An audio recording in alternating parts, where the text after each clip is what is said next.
So we're back now with the testing of the Tilo remote cable operated overflow bath overflow assembly.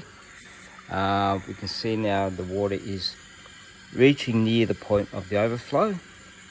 Once it reaches the point of the overflow, then the water will flow through the overflow slots down this tube, back down into the waste body, and will come out just here where it is normally connected to your waste pipe.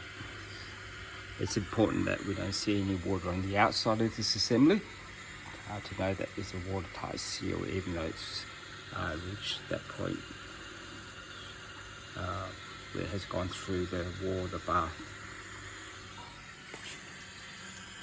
So the water height is probably just about to reach the overflow point, and at that point you'll see the water come out down the bottom here, and then we'll be turning off the water because we only have a 8 litre bucket. Okay, it's reached that point now.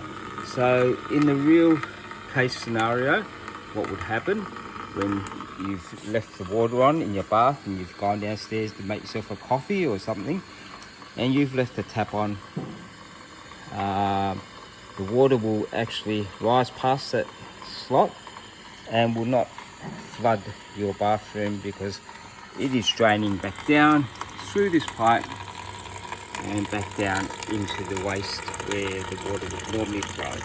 So we're getting a steady flow of water out there,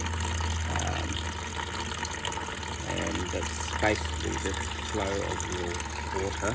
And you'll see that the area around this assembly here is dry. It's been sealed up tightly with silicone, and basically that concludes our test. There is one more test, so we'll be back later. It's just to show you how to release that water in the bath.